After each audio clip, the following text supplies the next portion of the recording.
Hello and welcome to another episode of the Gaming Gang October Spooktacular 2023. The witching hour has struck in the Chicago area for October 26th, and I'm your host, Jeff McAleer. Be sure to join me every night this month at the stroke of midnight, Chicago time, as I bring you yet another classic episode of CBS Radio Mystery Theater. Many of these episodes are destined to put a chill down your spine, such as tonight's episode. That's right, tonight's tale is a creepy one. A mild-mannered mama's boy marries a woman far more sophisticated and take charge than he. Suddenly, those who have bullied and stood in this husband's way start winding up dead. Could this have anything to do with the strange plants his new bride cultivates? You'll find out. Turn out the lights and give a listen to CBS Radio Mystery Theater, The Vampire Plant, as it aired on Newsradio 78 WBBM Chicago on February 20th, 1980. The CBS Radio Mystery Theater presents...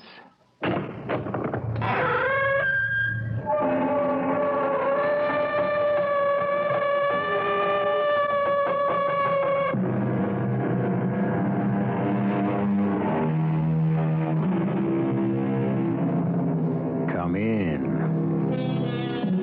Welcome. I'm E.G. Marshall. A popular theme for stories throughout the centuries is the one that concerns the worm who turned.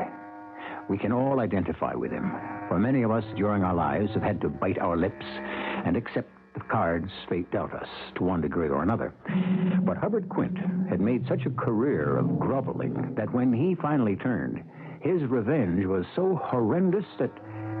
But then, after all, that's today's story, and you can hear it for yourselves. Do you know, Mr. Bell, a plant like this you can talk to, and he'll give you an affection you can't believe. A potted flower like that? What can he offer me? Just put him by your bedside tonight, and you'll know what I mean by morning.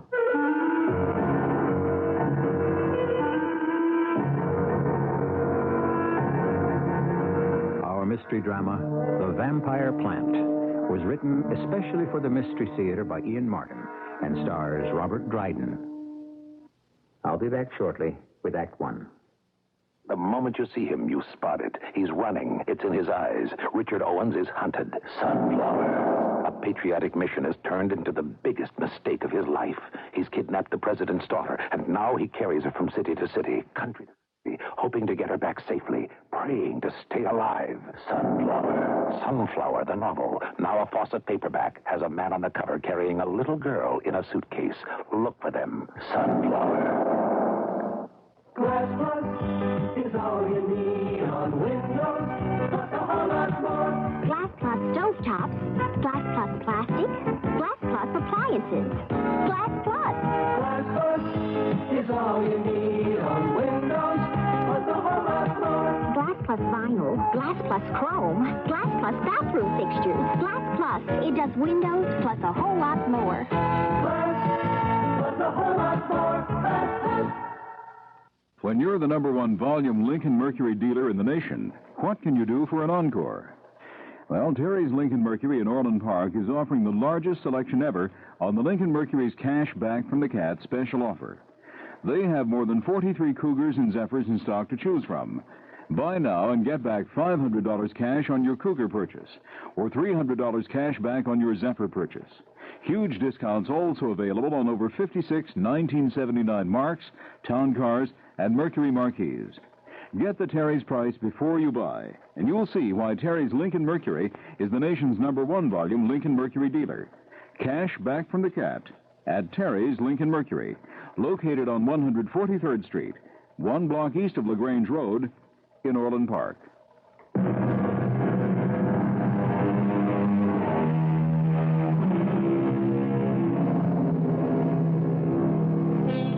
Hubbard Quint is what in more naive times, before the popularity of psychiatry, used to be called a mother's boy. Now, in these days of unisex, that isn't necessarily a term of opprobrium, but in hubby's case, because that's what everyone called him, it might be considered so. For hubby was 34 going on 35. He lived alone with Bertie, for that's what everyone called his mother, with no romance in his life. And on the surface, seemed to accept it. It's very easy to criticize Mom. She's not a well woman. And then she had such a hard life after Father died so early and all. Sometimes I think, though, it might have been easier if I'd controlled the burglar alarm business my father left. But then he didn't leave it to me. It's really all the blows she suffered that made her the way she is. She can't help it. Hubbard? Yes, Mom? What are you doing? Where are you? Well, I've just finished cleaning up, Mom. You get in here to my room. I need you. Coming, Mom. You all right? Of course, I'm not all right. You know I need help to get into bed. Yes, Mom. What were you doing, taking so long? Well, I had to clear the table and straighten up the dining room and wash and dry the dishes and put them away. Then I had to put out the garbage and lock up. You sure you weren't sneaking a look at TV? Oh, no. There's nothing on tonight anyway. What did you want me for, Mom? I'm a poor old woman, crippled with arthritis, but no one cares. Not even my one and only son. Oh, Mom, that's not true. I don't like to see you in pain. Then why can't you remember my bedtime? Well, I was busy. I guess I just didn't see what time it was. Night after night. When you know I haven't the strength to get out of my chair and into bed. I'll help you now, Mom. Careful. Oh, there. Now, keep your arm still so I can lean on it to get to the bed. Like that? Well, near enough. It doesn't matter. I'm there now. Get my robe off. Yes. That's it. Oh, my poor old bones. Look at that. Where does the time go to? It's late. It's just 10 o'clock. It's 5 after. You know I should be asleep now for my health. So should you. Mom, I'm not due to work till 8:30. Yes, but by the time you make breakfast and bring up my tray, prepare my lunch and get everything ready for dinner, you need to be up by 6. Yes, Mom. Now, tuck me in. There. How's that? I don't know what I'd do without you. You won't ever leave me, will you, hubby? Well, Promise you'll be with me till I draw my last breath. I promise. With my boy close by my side, I'll live forever. I hope you do, Mom. That wasn't the truth, I'm ashamed to say. Taking care of my mother is what you could say confining. I don't have much time to myself. But a guy's got to have some kind of private life, and the way mine is like this. Morning, Miss Bradley. Hi there, Squirt. Quint. Oh, yeah. How come I always get that wrong? I don't know. What's doing for today? Any mail for me? Oh, matter of fact, yeah. Hey, 6 of them. Thank you. What is your fatal charm? Those letters have been smelling up the dispatcher's office ever since the mail come. They're loaded with perfume. Well, what are you, some kind of Don John? Oh, no. These are just pen pals. You know, girls I write to. Well, why don't you have your mail sent to your house? Are you kidding? Yeah, that's right. I heard about your mother.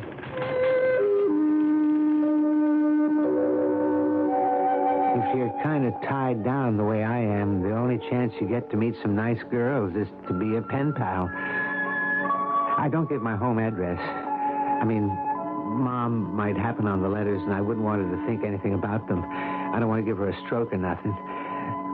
Only this time, boy, the one from Dolores was a rocker. And so, my dear Hubbard, luck or some kind of God made me winner of the weekly sweepstake and gives me enough money to come winging home to you. I shall be able to meet you at last, face to face. I shall be staying at the YWCA. Call me there and tell me when or where I can at last spread my wings and bring you into their shelter. Your more than pen pal, Dolores. What are you so fidgety about, Hubbard? Oh, nothing. It's kind of late. Long past my bedtime. You can turn off my light. You better get off to sleep yourself. Yes, Mom. Good night. Sweet dreams. Oh, same to you. Oh, Mom, if you only knew.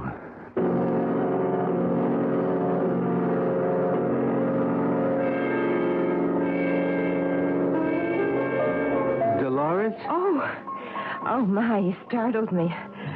I thought you weren't coming. Oh, I'm sorry I'm late. Well, I think I'm late. You are Dolores? Oh, yes. And you're Hubbard. I'd have known you anywhere. Me too. Why don't we sit down? Why not? Did you eat? No, but it doesn't matter. Did you? Yeah. It doesn't matter. I'll sit and watch you. You don't mind? No, I want to. All right. Maybe I will order. I don't know if she was pretty. I only know that she was someone who gave me her whole attention. And she didn't ask for anything. I'd never, ever been treated by a woman like she did me. Of course, what other woman did I ever really know except Mom? But it felt good. We only had a week, but I made arrangements to sneak out and meet her every chance I could. Oh, I've never been on a ferry before. We don't have time in the Midwest. It's wonderful. I wish I could do more for you. Oh, you've already done so much. Are you enjoying your visit? Oh, yes. I just wish it could be more than that. So do I.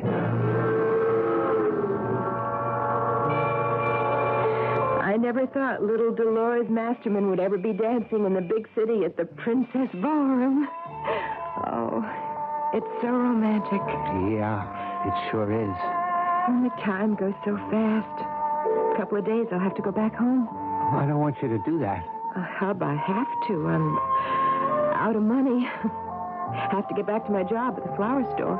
No, if you go all the way back there, I'll never see you again. I know it. I don't want to. If we were to get married, it'd still be Mom. Well, I wouldn't mind taking care of her or helping. Oh, you don't know Mom. I don't think she'd go for that. But how do you know? She's never met me.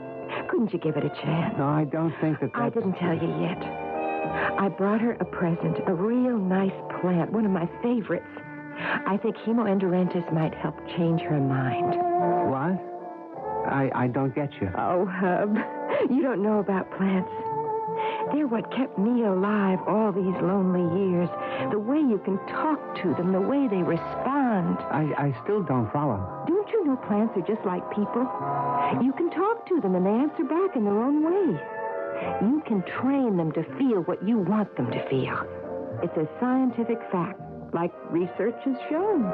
And you think a plant is going to talk my mom into believing you and me should get married? Oh, I didn't mean that exactly, but isn't it worth the chance that me meeting her and giving her a nice plant could make it possible for us to be together always?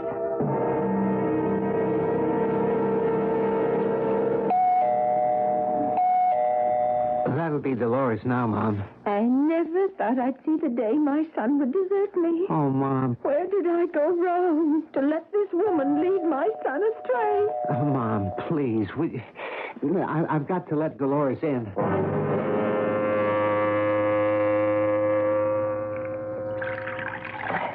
Such a nice after-dinner coffee.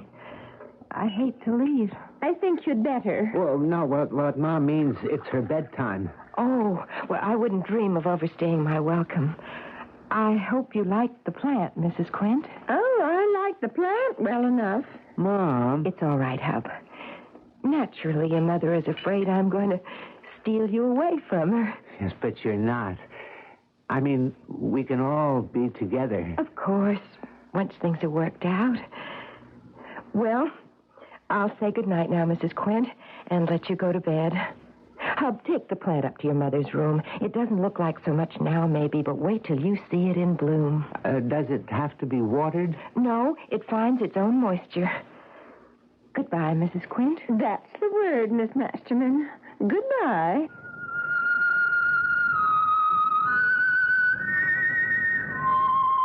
Okay, Mom. Anything else? Or shall I turn out the light? Huh? You've turned out all the lights for me, deserting me for a hussy like that. Oh, Mom, she's a nice girl. And anyway, who said I'm deserting you? You better not. You'll never get a penny from me. I never asked that. I just wish you could have liked Dolores better. She brought you a plant. That brownish, hairy, scraggly thing. Does it have to be right by my bed? Dolores said, wait till you see it in bloom. Oh, all right. Leave it. And say goodnight. I'm tired. You've upset me so much. Oh, Mom, she's really a sweet girl. I wish you'd give Dolores a chance. A chance? I never want to see her again.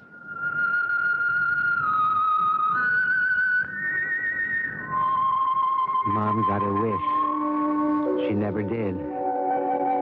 The next morning, when I brought up her breakfast tray, the first thing I noticed was the plant in full bloom, heavy with blood-red blossoms. The next thing was Mom, whiter than any ghost, with a dry, drained whiteness that made her seem to be made of powder, as if when you touched her, she would turn to that.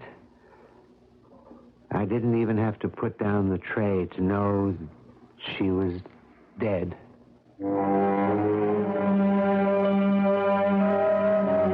Well, now, what do you think? A natural death?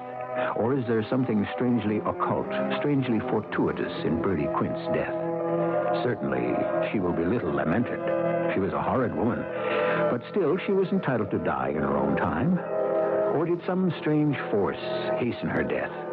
I'll return shortly with Act 2. It's a good feeling to sleep the night away on a perfect sleeper by Serta. I'm Susan Anton. The Perfect Sleeper gives you the top comfort you love and the deep support you need. Top comfort, deep support. You get both from every Serta Perfect Sleeper. That's firmness that feels good. So, Be a perfect sleeper by a perfect sleeper by Serta. Make some Kraft macaroni and cheese. Please, please make some Kraft macaroni and cheese. It's nice and cheesy and it's really pretty easy. Please, make some Kraft macaroni and cheese. When you make Kraft macaroni and cheese dinner, the cheese sauce is so rich and creamy, you know they're going to like it. So please, make some Kraft macaroni and cheese. Thank you. We'll get back to the Mystery Theater in just a moment. Right now, the latest word on the Chicago fireman strike, and here's Regine Schlesinger. Regine? And here's Regine Schlesinger. Well, the good news here tonight from the McCormick Inn is that the 7-day-old firefighters' strike is over, almost exactly 1 week after it began. Just moments ago, about 4,000 firefighters jammed into a meeting hall here at the hotel, voted to go back to work tomorrow morning. That under the terms of an agreement announced earlier tonight in Judge John Heckinger's courtroom. That agreement provides for the resumption of contract talks beginning tomorrow morning at 11 o'clock at the Hyatt Regency Hotel. Those talks will be aimed at reaching an agreement within 24 hours of the resumption of the talks. The firefighters were also guaranteed amnesty. Any man who was on the picket lines will not be subject to any disciplinary or retaliatory action. The men are now starting to come out here, many of them refusing to talk to us. But the good news is that the firefighter strike is over. Schlesinger. And it's 9 minutes until 11 o'clock. Why is Cassidy Tire number one? Because Cassidy offers the best prices, the best quality, the best service, and one of the best selections of tires, too. Drive to any of Cassidy Tire's 10 locations and find just what you want at amazingly low prices. Get Uniroyal steel-belted radials or Cassidy's own radial tires. New radials for small imports. Tough tires for trucks, pickups, and vans. And glass-belted or 4-ply polyester tires. The tires you want are at Cassidy Tire, where the prices are so low every day is like other dealers' sale days. Want a tire tougher than nails? Cassidy Tire has the exciting new Uniroyal Royal Seals. This steel-belted radial automatically, permanently seals most tread punctures while you drive.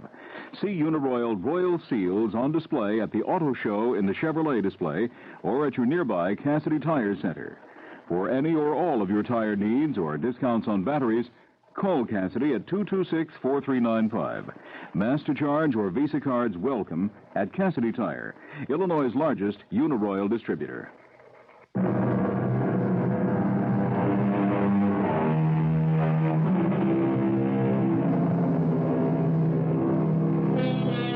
Bertie Quint has died, unexpectedly and fortunately for her son Hubbard Quint. Fate has suddenly extended to him a freedom that he has secretly longed for and never imagined would be his. Or so it seems. But the circumstances of Bertie's precipitous demise puzzle Dr. Ezekiel Harwich, who has known her for half a century.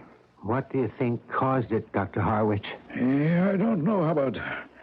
I'm sure her death came as much of a surprise to me as it must have to you. Oh, it did. You didn't have any sort of warning? I mean, last night, how was she? Well, she was fine by the time she got into bed. She complained of being tired, that's all. Ah, yes. Well, I'm sorry, son, but I'm afraid we're going to have an autopsy. An autopsy? What for? Hubbard, I can't sign a death certificate without entering the cause of death. And right now, I don't know what it was. Well, wasn't it just a heart attack? Oh, it most definitely wasn't that. Cardiac arrest, yes, but for no evident reason. I'll be able to tell you better after a post-mortem. Then it had better be done. All right, fine. Yeah, that's a handsome plant with the red blossoms. I don't think I've ever seen anything more lush and luxuriant. What's it called? I forget. You'd have to ask Dolores that. Dolores? She gave it to Mom as sort of a peace offering. Oh, Dolores is the young lady you're thinking of marrying, huh? Well, I did, but now, I don't know. Is she the one I saw on the way in, downstairs? Yes.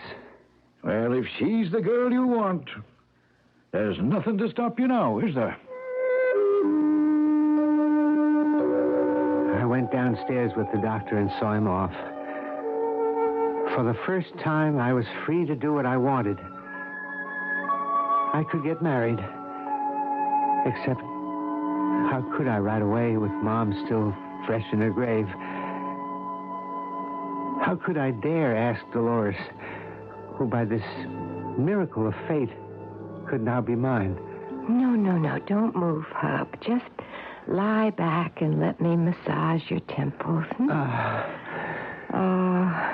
You poor boy. Oh, I'm not poor anymore. I have you, Dolores. Well, not for very long, I'm afraid. Why?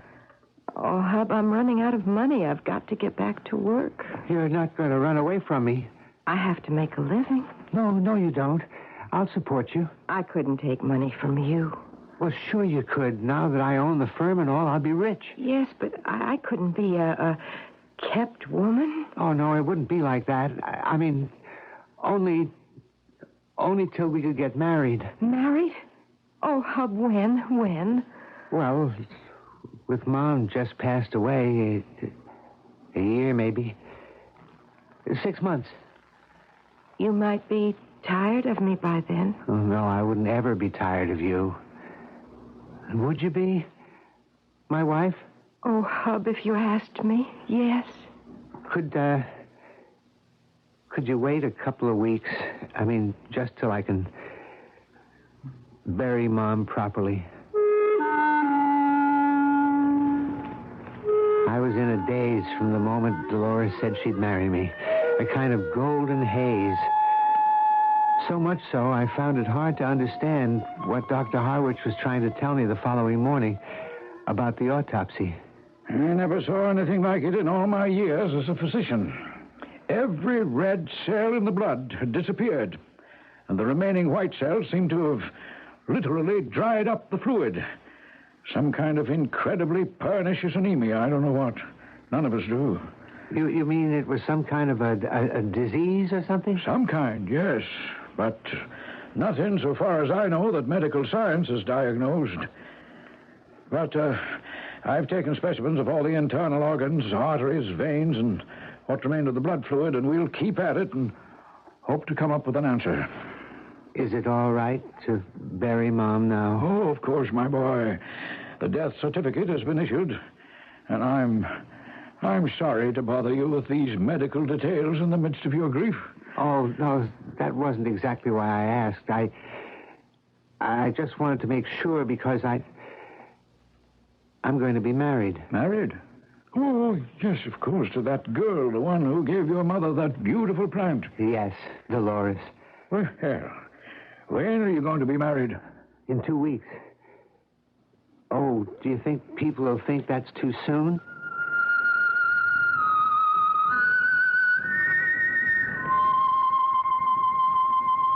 On our wedding night, we came back to the house. Since Mom's room was the only decently sized bedroom, it had been decided we would take it for our own. I felt very strange.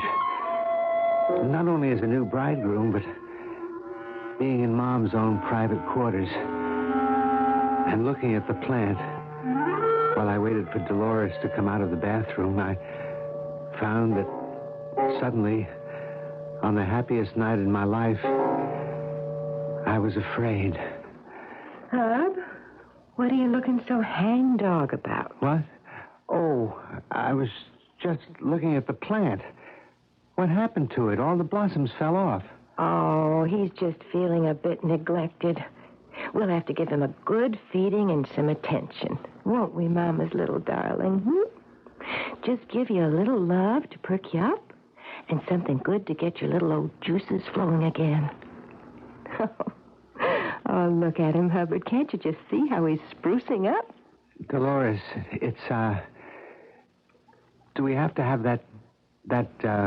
what did you call him? Well, his technical name is hemoendorantis, but I just call him Casanova for short. Casanova? Mm-hmm. But that isn't any shorter. No, but it fits him. The world's greatest lover. Aren't you, baby mine? You mean it's in love with you? Well, sure he is. I taught him. I've had him ever since he was a cutting. Didn't I tell you you could talk to plants and teach them almost anything? Oh, you can. Dolores, please, it's our wedding night. Can't we take the plant out of here? Oh, of course, dear. It wouldn't do at all to have him here all night. Now, where shall we put him? Let me take him down to the solarium. Oh, yes, that would be just right. But be careful of him. I will. I'd never forgive you if anything happened to him. Okay. I'll treat him with kid gloves.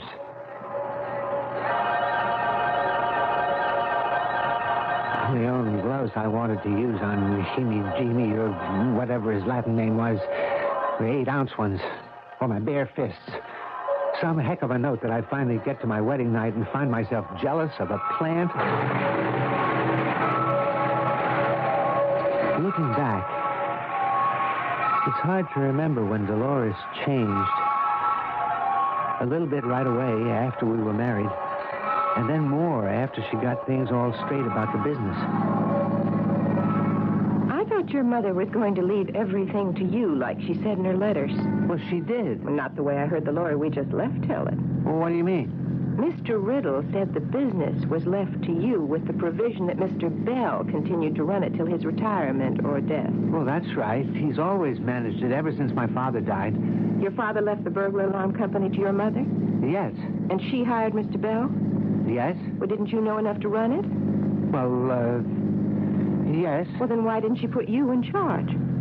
Well, Mr. Bell had seniority, and I guess that's the way Mom wanted it. Mm-hmm. To keep you under her thumb. Well, your mom is dead now, and we're going to change a few things. What? Change what? As of now, Mr. Bell is out.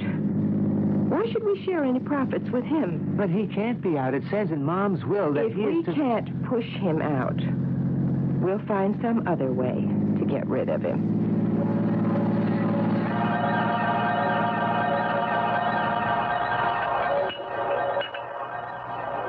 more coffee, Mr. Bell? It was a good dinner, but it's time for me to be getting along. Oh, you live all alone, I understand.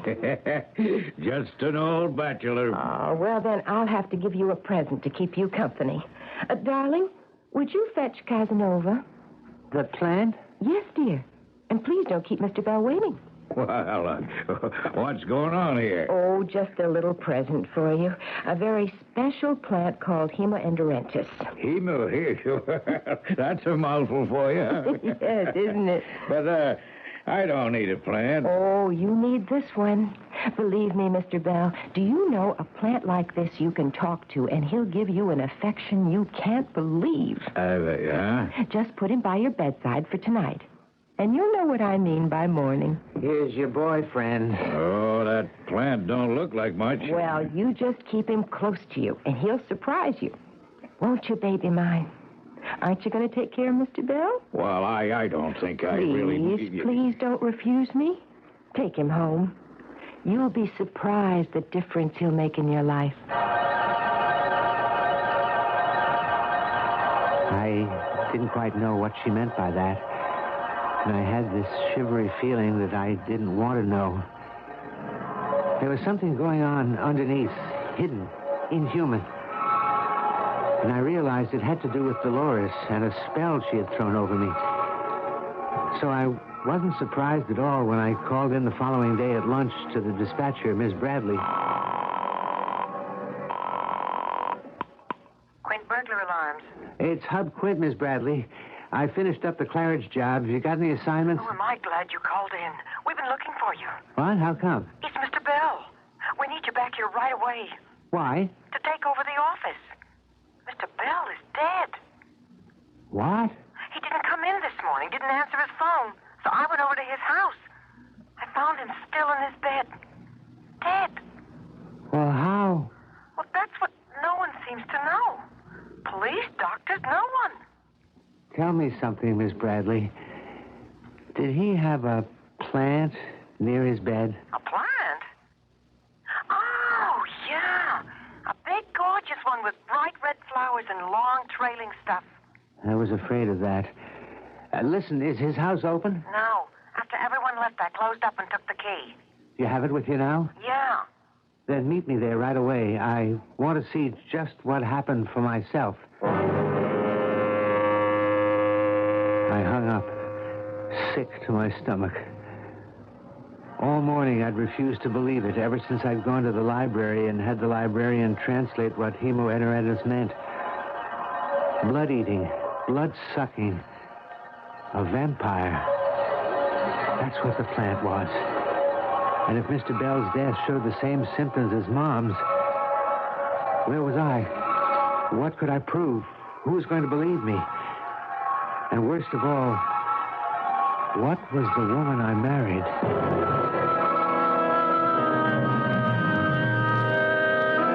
I promised you in the beginning it might get rather horrendous. Can we really suppose that a plant has actually sucked the lifeblood from two people to preserve its own existence? Or that a woman has really used this obscene way to achieve her own selfish desires? For all answers, I refer you to the third act, which will follow shortly. This Thursday on the new hit dramatic series Knots Landing on CBS television, Ginger Ward begins receiving anonymous gifts at school and strange telephone calls at home. Hello? Mommy! Daddy! The messenger boy brings a bizarre telegram. Happy birthday to you. It's not my birthday. There's been no crime, no threats. Well, then who is it? Knots Landing, Thursday night at 10, 9 Central on CBS television. If your home is suffering from disorderly conduct, help get it organized with the February hardware value of the month from True Value Hardware Stores. Hi, Pat Summerall to suggest you get the Quaker heavy-duty 4-shelf utility unit for just $11.99 to help organize your basement, laundry area, workshop, or garage. This enamel steel unit has W posts and sway braces for extra strength and measures 16 by 30 inches by 58 inches high.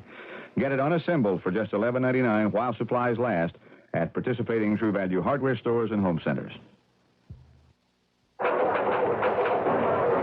We're here in a Delta Airlines ticket office where a steady stream of people are getting ready for trips out of town. Back of the counter, we can see a Delta route map. There's Chicago on it, big as life, with route lines stretching out to the southwest, the east, and the south. And you can fly just about any time you want to when you go the Delta route. I have a timetable here that shows 3 daily nonstops to Houston and the most total flight times on any airline. According to this list, the dinner nonstop to Houston is a wide-ride Lockheed TriStar. Going to Carolina, my Delta timetable shows nonstops and through jets to Raleigh-Durham and Greensboro High Point. And I'm told that Delta flies straight through to Charlotte and Columbia. There are low-fare Delta night coaches to all these places. And Supreme Super Saver fares are good on round trips to every Delta city in the nation. Our travel tip for today is go the Delta route. Delta is ready when you are. This is WBBM Chicago.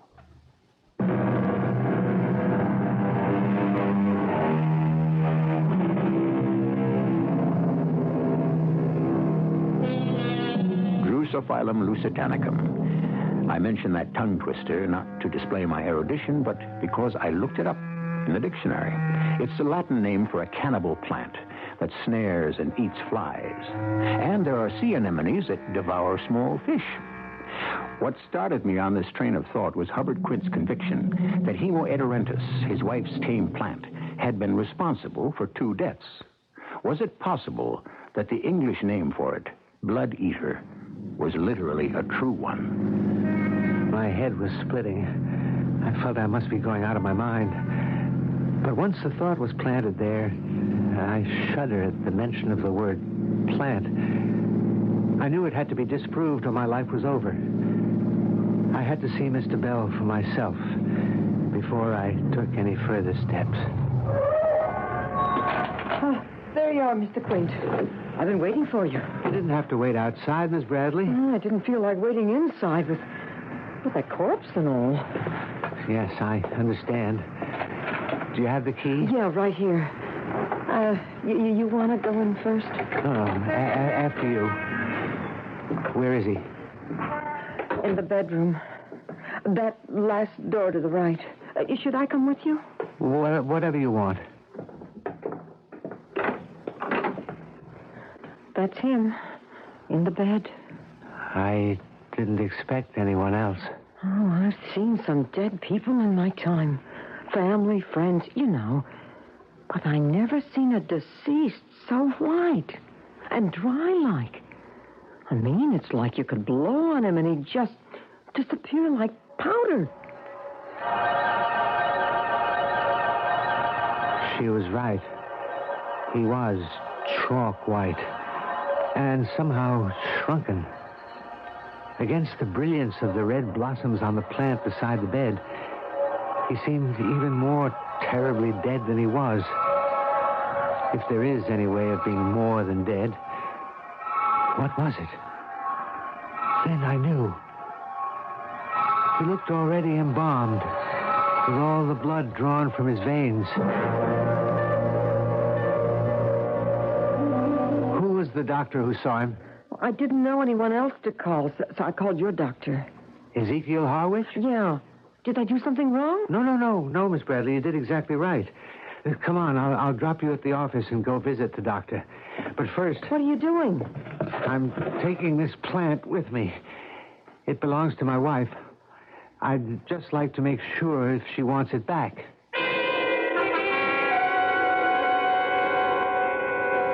Well, I don't see anything particularly unusual about the plant, Hubbard. I mean, it doesn't appear to be poisonous in itself.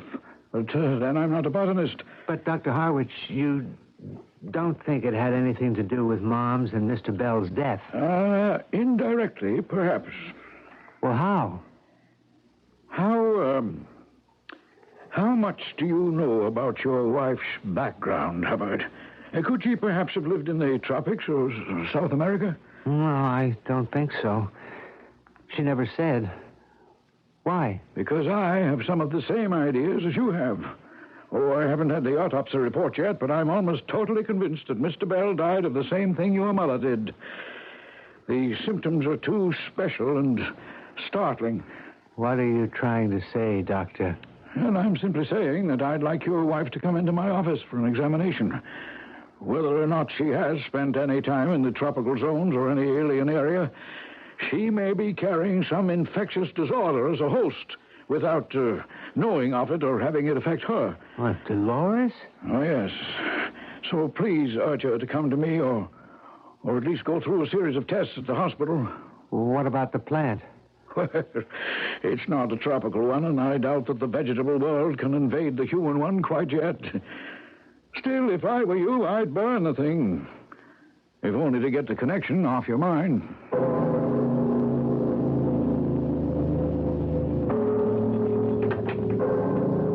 Hub, that you? Yes. What are you doing home so soon? Mr. Bell. He's dead. Oh, no. An accident? I wonder.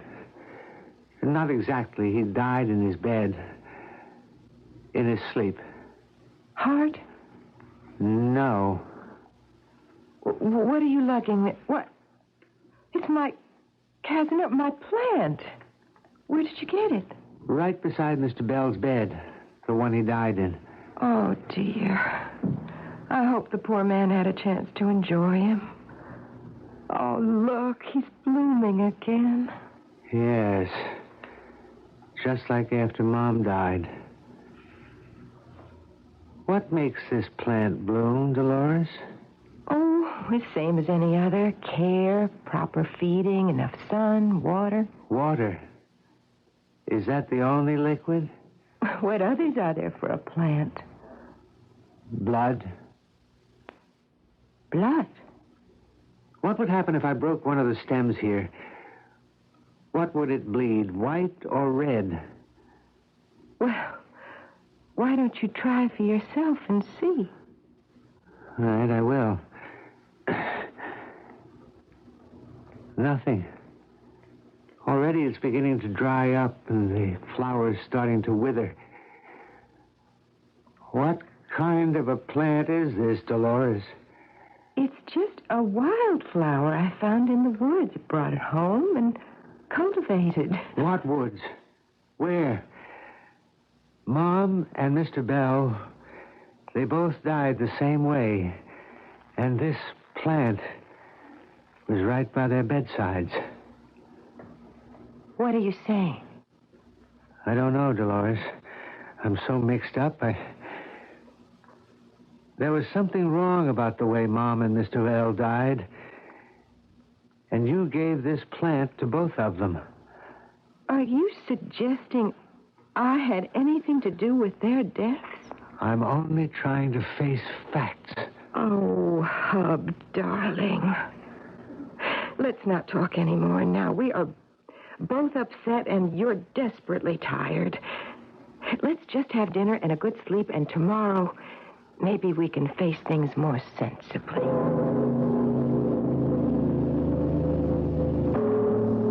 I stuck the darn plant on the mantel and found I was shivering. I lit the fire, which was already made, and went to stretch on my big armchair, and before I knew it, I was asleep. It was late when Dolores awoke me, and we had an almost silent dinner. After we cleaned up and were on our way to bed, we passed through the living room. I saw the plant. The blossoms were gone, dried up, as if they'd never been. What is it, Hub? Look at it. It's gorged itself, and now it's looking around for another victim. What? The plant. Oh, Hub, will you forget about that silly thing and go to bed? I'm going back to the kitchen to get us a nice hot toddy to put us both to sleep. To put us both to sleep. Or just me, maybe. And the plant is looking for its next victim. Me? Why not? It would complete the cycle and leave my wife with everything. First Mom, then Mr. Bell, then me. No, I wouldn't take a chance on that. There was one way to stop it. I lit time Dolores came back with the hot drinks, Emo Edorentus was almost reduced to ashes. Here are the drinks, Hub. My, what makes this fire so bright? Your friend, Casanova. I burned him up. No. My favorite. I can't replace him. I watched her concerned for this piece of vegetable matter, and suddenly all my suspicions were confirmed. I glanced at the drinks, and even doubted then. As Dolores bent over the fire, I quickly switched their positions on the tray and was drinking what appeared to be mine when Dolores turned on me furiously. Why did you burn my favorite plant? I don't think I have to answer that. You with your silly superstitions and the terrible things you accuse me of.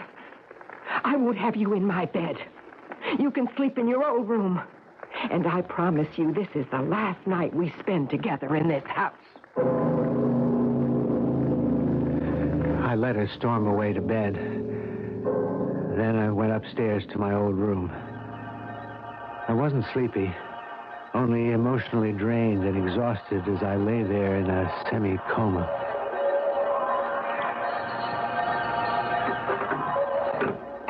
I don't know how much time had passed before I heard my door open stealthily.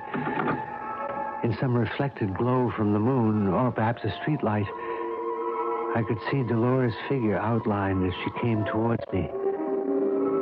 She swayed as she walked, as if fighting sleep. As I'm sure she was, since she'd had my drink instead of her own. I lay still and kept breathing evenly as she looked down at me. Poor fool. I had to use you. You were my only chance. But there isn't any room for conscience now. Once I can have it all. You burned up the parent hub, but the children I saved. And a child learns very fast and has a huge hunger. Oh, there you are, my darling. My hungry darling. Eat and drink and suck his life away.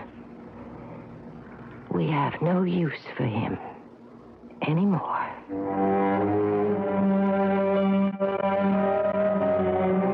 With those half-breathed words and a yawn, she was gone.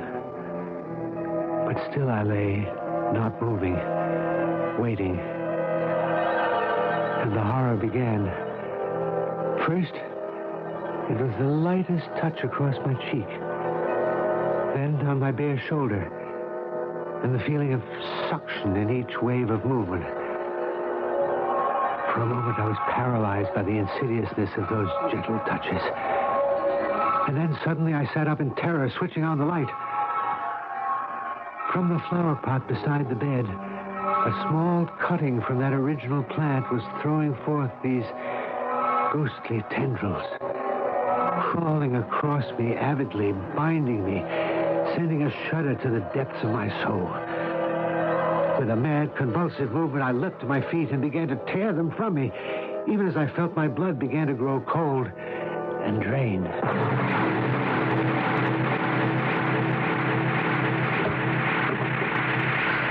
With the pot in my hand, I came into my mother's room, where Dolores lay asleep, drugged by the drink she had meant for me.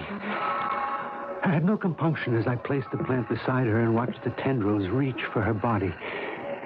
Then I left and went to the cellar. I gathered all the old papers, soaking them with gasoline from the lawnmower can. There was no point in searching the house. She could have hidden cuttings of that dreadful plant anywhere, but at least they had to be in the house. I laid a kerosene trail toward the papers and the gas can. I lit it and went upstairs. I wished I had something to live for, but I haven't. I only had loved one woman, but she didn't love me. I would have said a prayer for both Dolores and myself, but I didn't have time.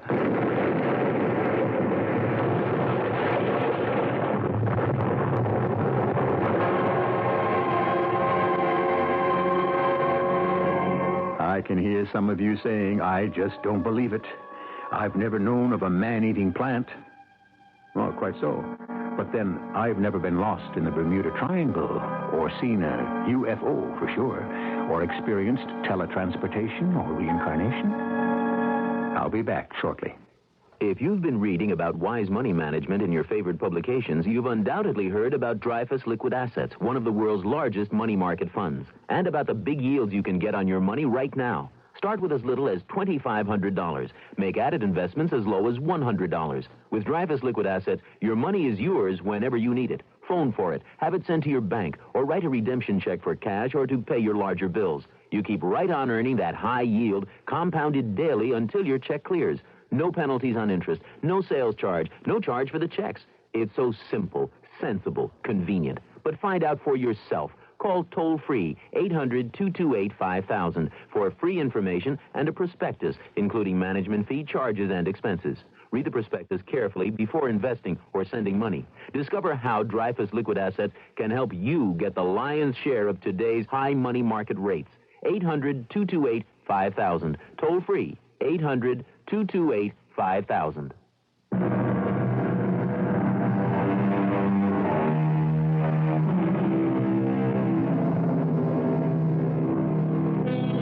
The Quint home burned to the ground. Nothing was left but powdered ash. With it perished Hubbard and Dolores and whatever flora or plants she'd been growing, including the protagonist in our story. There was literally nothing left of any of them, which moves me to close this chapter with just one more Latin tag. De mortuis ni nisi bonum. Let us speak only good of the dead. Our cast included Robert Dryden, Joan Shea, Terry Keane, and Ian Martin. The entire production was under the direction of Hyman Brown. And now, a preview of our next tale. Kitty? I'm here. Kitty to the rescue. Hush, Bobo. I'm right here beside the door. And I'm right here on the other side. All right. Push hard, and I'll pull. Kitty? Kitty, what are you doing? Mona, I am pushing hard. Well, harder. You have got to do it harder. Kitty! Hey, it won't budge. Oh, kick it. Harder. I'll kick its slats out. I'm so mad at it. Nothing. Darling, listen now. It won't open. It will not open. Well, it has to. I can't stand it. It has to. This is E.G. Marshall inviting you to return to our Mystery Theater for another adventure in the macabre. Until next time, pleasant dreams.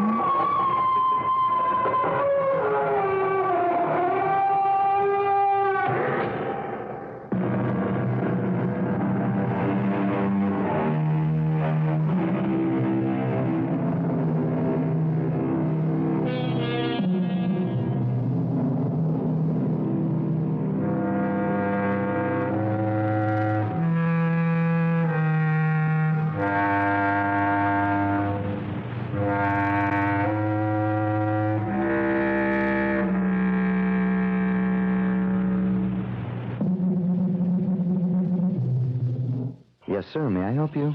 Yeah, I was driving around here in the country and I lost... What is this place? This is Wild Olds in Libertyville. Olds, like cars? Yes. Oh. What do you do with them? We sell them. Here in the country? That's right. How come you don't have any salesmen? I'm a salesman, sir. You're... That's right. No, you're not. Yes, sir, really. Where's your dark glasses and your big checkered coat and your white shoes? We don't wear anything like that. You sell many cars out here? Oh, quite a few. Folks come from miles around to Wild Olds. How come? Well, it's a nice leisurely drive into the country, and they like the relaxed and friendly way we do business. Can you fix me up with a good deal on a new car? Here at Wild Olds, a good deal means more than low price. It means good selection and service and a lot more. How come you're not grabbing my sleeve? What? You're not a salesman, are you? Yes, sir, really. Come on. What is this place, really? It's Wild Olds. You sell eggs I'm out a salesman. No. Wild Olds in Libertyville, it's a beautiful place in the country. Wild Olds in Libertyville, it's a beautiful place in the country. CBS News, the The 7 Republican presidential hopefuls debate and find they agree on most things, including distaste for Carter policies. I'm David Jackson reporting on the CBS Radio Network. The debate was held in Manchester, New Hampshire, Wednesday night, 1 week before the New Hampshire primaries. Ronald Reagan attended. Earlier this year, he stayed away from the Iowa debate, saying he did not want to destroy Republican unity. Wednesday night, the candidates were unified on most major issues and criticized the Carter administration on defense policies, among others. George Bush says the White House is sending the Kremlin mixed messages. I believe that the Soviet Union at this time doesn't want war. I think they're confused by our president. I think they saw him fulfilling a campaign pledge about too many generals, too much defense, coming in, cutting way back on the forward budget, and then waking up 3 years into his presidency and saying, hey, we can't trust the Soviet Union. Howard Baker steered a similar course, but on a different tack. I don't think the Russians are confused. I think they have the idea that they've had since World War II, and that is that Uncle Sam's a patsy. And I think that the recent actions by President Carter in cutting the B-1 bomber and delaying the development of the MX missile by reducing by 50% the size of the commitment to a modern American Navy, that they have the impression that we're flirting with some sort of unilateral disarmament. Chicago's firemen are heading back to work. We'll have that story in a minute. The Bell System brings you Miss Tammy Wynette. Reach out and touch someone. Reach out, call up and just say hi. Reach out and touch someone. Wherever you are, you're never too far. They're waiting to share your day. I make a special tuck 'em in and tell 'em you love 'em phone call that makes being away from home a lot less lonely. Whoever you're missing, wherever you are, there's nothing like a call for chasing the blues. People from coast to coast calling up friends to keep 'em close. Families who care so much, keeping in touch. Reach out. Your telephone is your heartline. No matter how far away you are from the folks you love, give them a call tonight. Reach out and touch someone. A Chicago judge late Wednesday night sighed and said, finally, cool heads have prevailed. He's been trying to mediate the week-old firefighter strike there, and he announced a deal that will have the strikers back at work Thursday morning. The firefighters agreed to go back when the city agreed to a plan that grants amnesty to strikers and orders round-the-clock bargaining with a 24-hour deadline for settlement. Sodden Southern Californians are getting it again. David Dow reports from Los Angeles. Another storm has swept into Southern California, and again, more flash flooding is expected. Despite a lull in the rainfall through much of the day, hillsides and canyons are so saturated, officials fear there could be more mudslides as a result of this latest rain.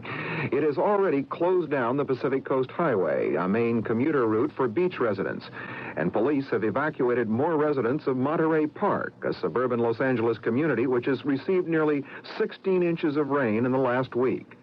More than 70 homes in that city have been damaged or destroyed since Friday. The total for Southern California is now over 800 homes. Money estimates of the area's damage range as high as $250 million.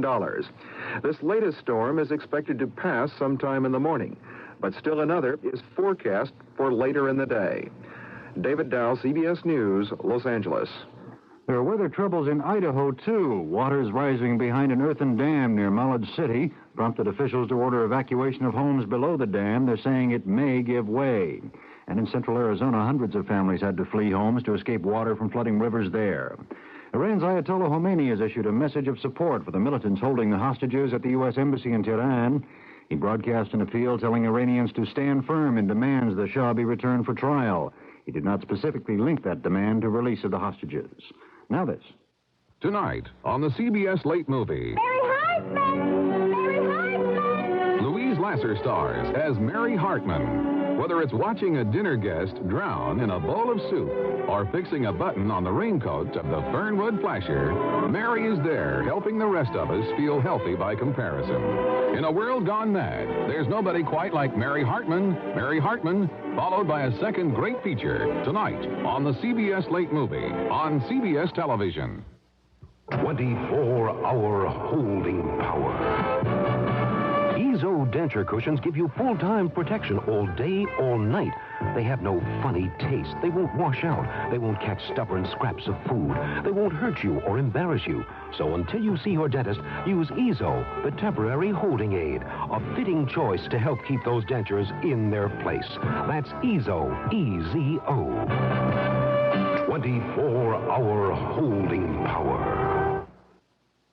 That recession economists have been predicting is not here yet. The government's revised figures for fourth quarter 1979 gross national product show the economy growing at an annual rate of 2.1% during the period, up from an earlier report of 1.4%.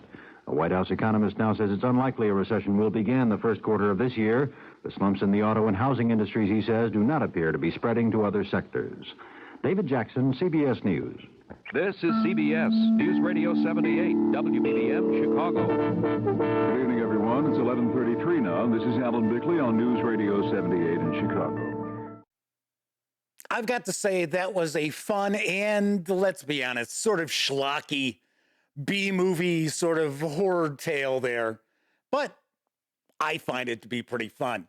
I will mention it is very, very similar to an earlier episode of CBS Radio Mystery Theater, which I shared on a previous Spooktacular, Time and Again, which happens to be very near and dear to my heart as far as CBS Radio Mystery Theater episodes go.